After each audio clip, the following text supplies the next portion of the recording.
What happens when one of comedy's biggest stars walks onto a late-night set expecting a fun conversation, only to find himself under attack from a host who seems determined to humiliate him on live television?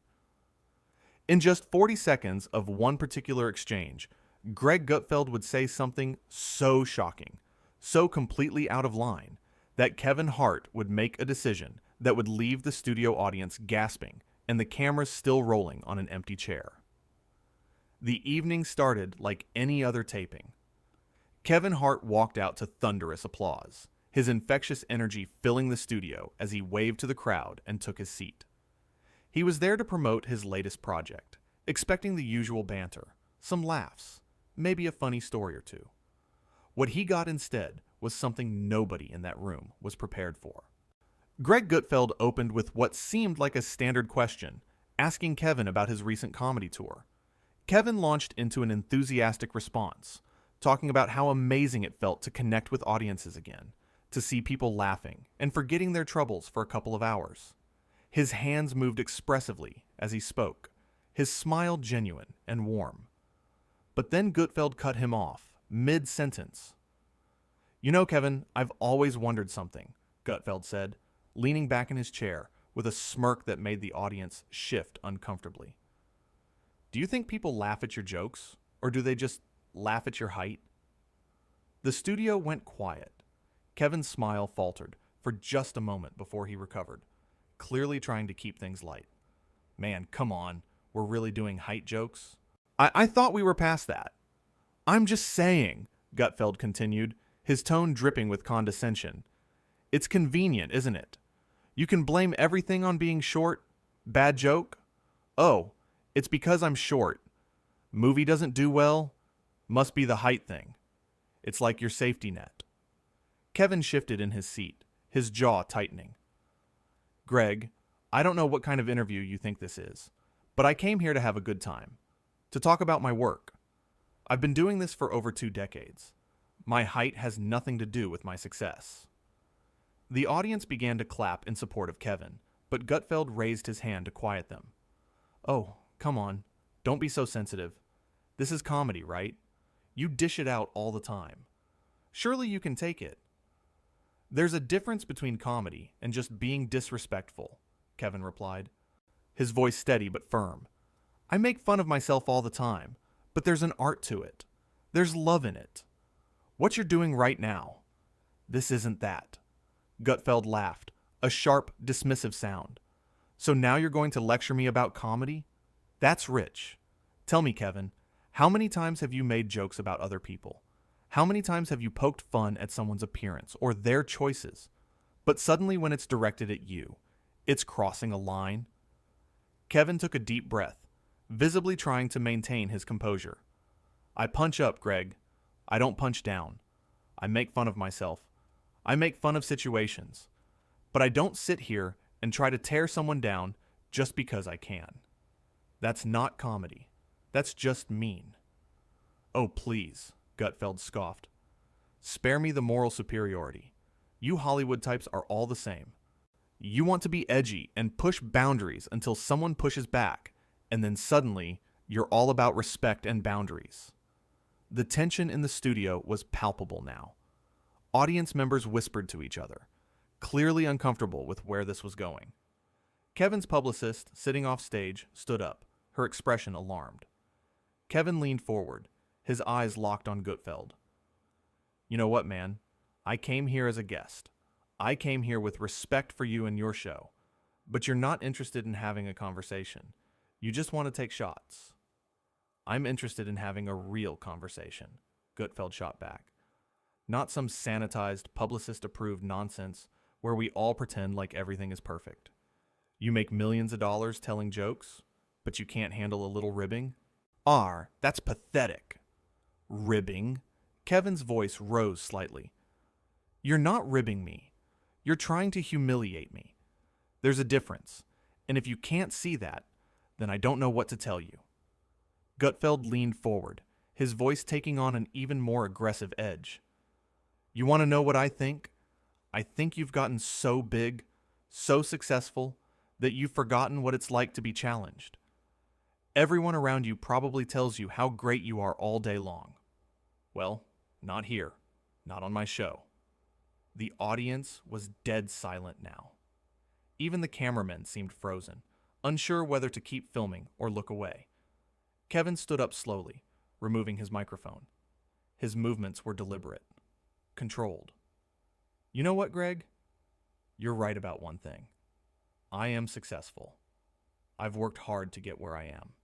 I've earned the respect of my peers and my fans, and I don't need to sit here and be disrespected by someone who clearly has some kind of issue. Oh, here we go, Gutfeld said mockingly. The big star is going to storm off because he can't handle a tough interview. How predictable. This isn't a tough interview, Kevin said, his voice calm but firm. A tough interview asks challenging questions about my work, my choices, my career. This is just you trying to make yourself feel important by tearing down someone else. And I'm not going to be a part of it. Gutfeld's face reddened. You're being ridiculous. Sit down. We're in the middle of a show. No, Kevin said simply. I'm done. You can't just leave, Gutfeld sputtered, his composed demeanor cracking. We have a contract. Jun, you agreed to be here. Kevin turned to face him fully, his expression serious. Watch me. The audience began to murmur loudly now, some people starting to applaud. Gutfeld's producers rushed onto the stage, trying to salvage the situation. One of them approached Kevin, speaking in hushed, urgent tones. But Kevin shook his head. I appreciate you trying, but I'm not staying. This isn't what I signed up for. Gutfeld, perhaps realizing he had pushed too far, tried a different approach. His tone shifted, becoming almost patronizing. Kevin, come on. Don't be so dramatic. We're just having a conversation. This is what happens on talk shows. We go back and forth. Kevin looked at him for a long moment. No, Greg, this isn't back and forth. Back and forth requires two people with mutual respect. You've made it clear you don't respect me.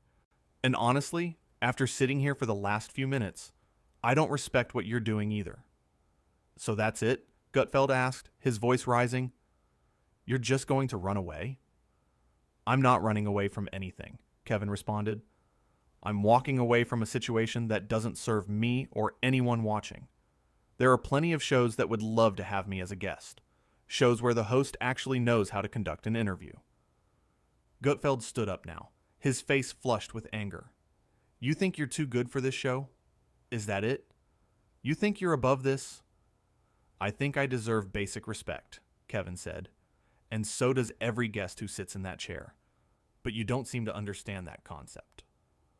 One of the producers stepped between them, clearly trying to de-escalate. Gentlemen, please. Let's take a breath here. But Gutfeld wasn't finished. You know what your problem is, Kevin? You can't handle anyone who doesn't worship at your feet. You're so used to everyone kissing up to you that the moment someone treats you like a regular person, you fall apart. Kevin laughed, but there was no humor in it. Treating someone like a regular person means having a normal conversation. What you're doing is trying to provoke me, trying to get a reaction so you can have some viral moment for your show. Well, congratulations. You got your moment, but not the way you wanted. The audience erupted in applause. Several people stood up, clearly supporting Kevin. Gutfeld looked around, seemingly surprised by the reaction. Oh, so now you're all on his side? Gutfeld addressed the audience. He's walking out in the middle of a show, being completely unprofessional, and you're applauding him? A woman in the front row shouted back, You've been rude to him from the start. Other audience members echoed her sentiment. Let him leave, someone else called out. You're being terrible. Gutfeld's face contorted with frustration. He pointed at Kevin. This is exactly what I'm talking about. This is the problem with celebrities today. They want all the perks of fame, but none of the accountability. They want to be interviewed, but only on their terms. Only with questions they approve.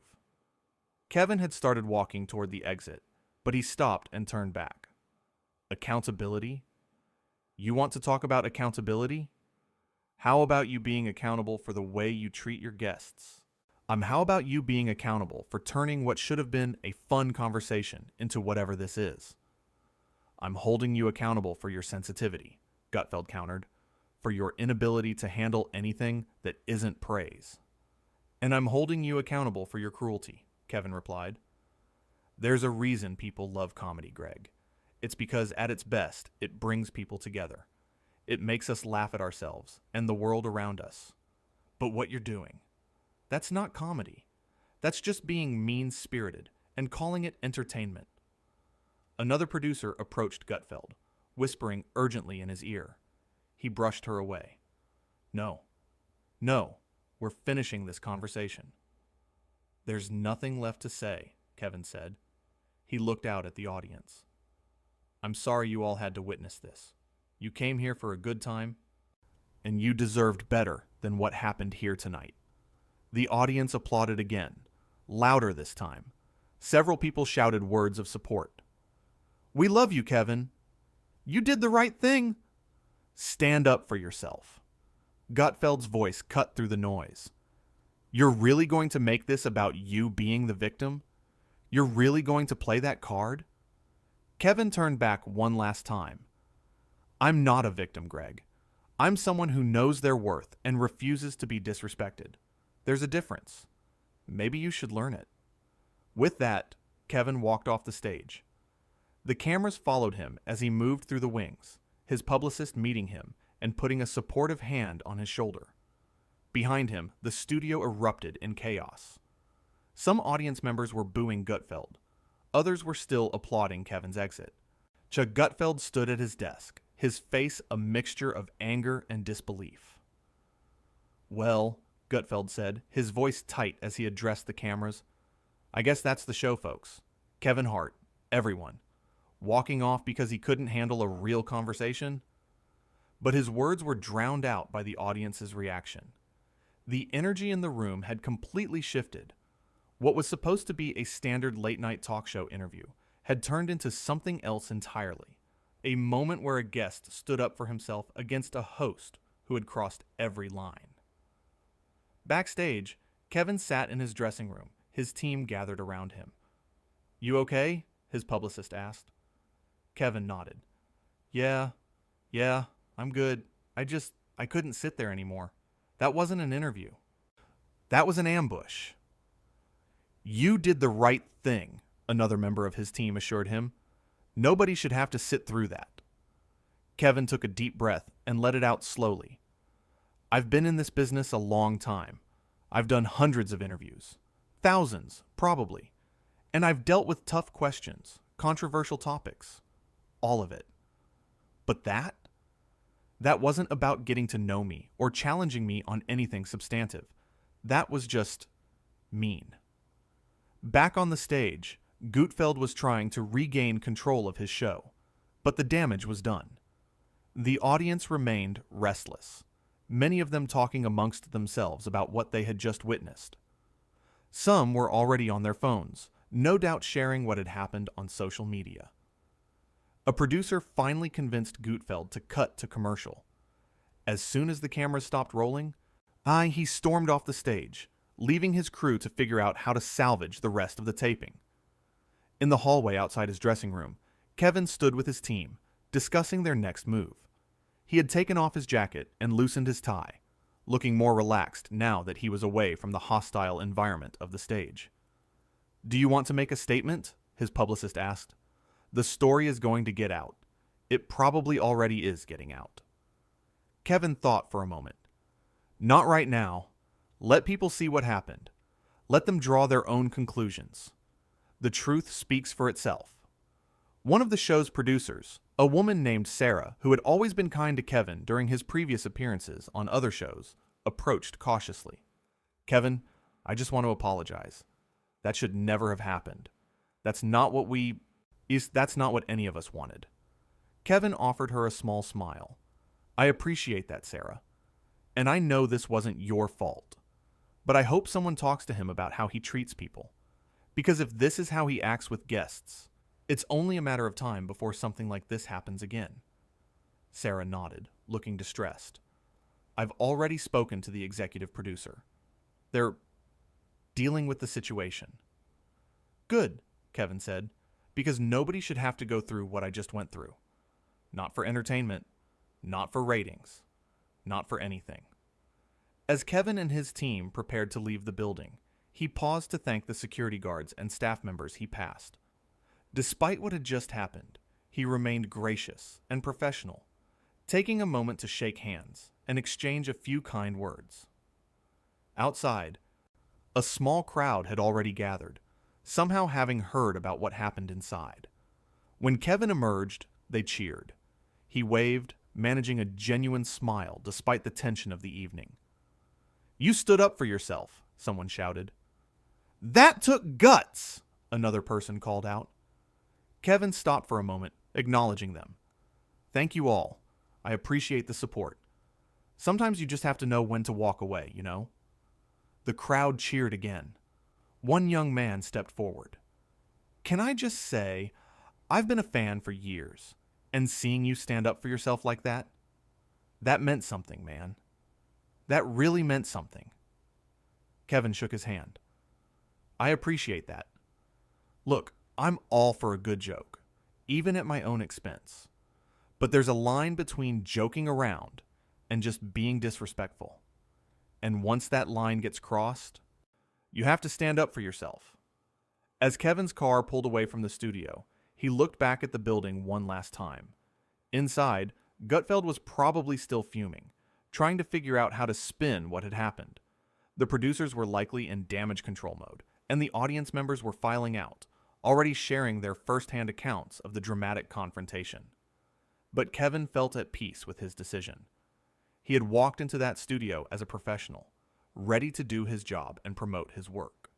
He had tried to maintain composure even as things got uncomfortable.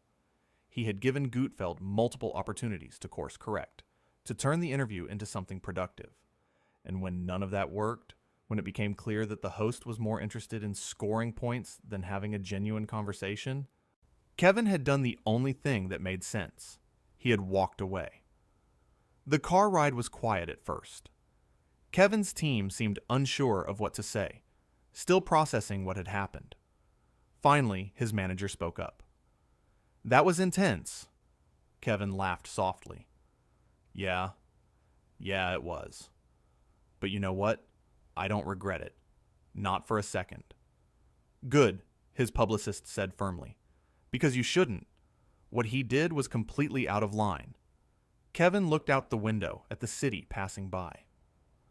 "I've been thinking about something. You know how many young comedians look up to us? How many people are trying to make it in this business? What kind of message would I be sending if I just sat there and took that? If I let someone treat me that way and didn't say anything?" His manager nodded thoughtfully. "You're right. It's bigger than just one bad interview." "Exactly," Kevin continued. "It's about setting a standard.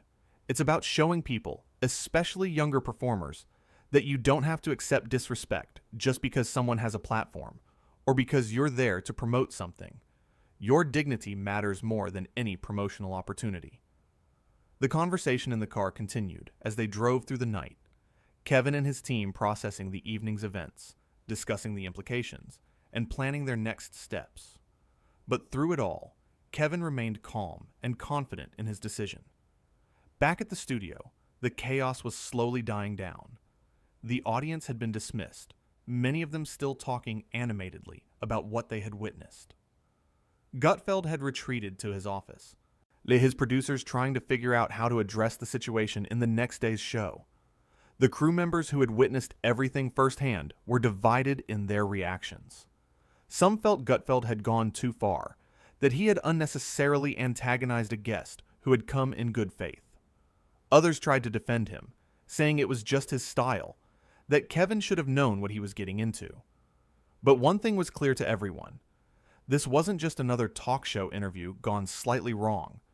This was a significant moment, a line in the sand that had been drawn. A guest had stood up to a host, had refused to be mistreated, and had walked away rather than compromise his self-respect. The technical crew began breaking down the set. their movements mechanical after the emotional intensity of what they had just filmed. The stage manager sat at his desk, writing notes about the incident for the production report. The makeup artists cleaned their stations, discussing in hushed tones what they had seen. One of the camera operators, a veteran of 30 years in television, shook his head as he packed up his equipment. "I've filmed a lot of interviews," he said to his colleague. "A lot of tense moments. But that was something else. I've never seen a guest just walk off like that." His colleague nodded. "Can't say I blame him, though. That was rough to watch." In another part of the building, Gutfeld's executive producer was on the phone, likely with network executives, trying to explain what had happened and how they planned to handle it. The conversation was clearly not going well, based on the expression on her face and the increasing volume of her responses. Meanwhile, Sarah, the producer who had apologized to Kevin, sat in her office reviewing the footage. She watched the interview from the beginning, seeing how quickly it had deteriorated, how Gutfeld's questions had become increasingly hostile, and how Kevin had tried repeatedly to steer things back to a more positive place before finally deciding he had had enough. She made notes, documenting everything, knowing that this footage would be analyzed and discussed extensively in the coming days. As she watched Kevin's final moments on stage, his dignity intact even in his frustration, she couldn't help but feel a sense of respect for how he had handled an impossible situation. The makeup artist who had worked with Kevin before the show sat in the green room, thinking about their brief conversation before he went on stage. He had been excited, energetic, ready to have fun. She wondered if there had been any warning signs, anything that might have predicted how badly things would go. But there hadn't been. Kevin had been nothing but professional and kind, as he always was. In the parking garage, the security guard who had waved goodbye to Kevin stood at his post, thinking about what the comedian had said on his way out. Kevin had stopped, even after everything that had happened, to thank him for his work and wish him a good night.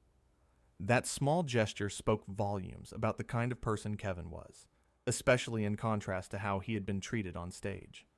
The night wore on, and slowly the studio emptied out.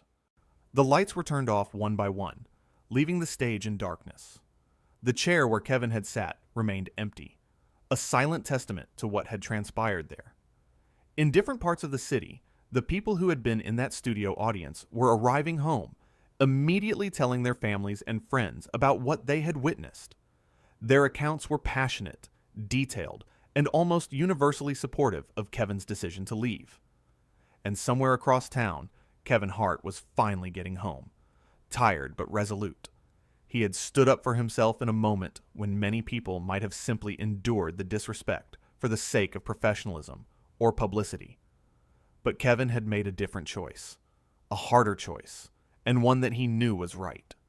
As he prepared for bed, he thought about the interview one more time. He thought about all the moments where he could have handled it differently, all the points where he could have simply ignored the hostility and pushed through. But each time he replayed it in his mind, he came to the same conclusion. Walking away had been the right decision. Tomorrow would bring new challenges, new conversations, possibly new controversies.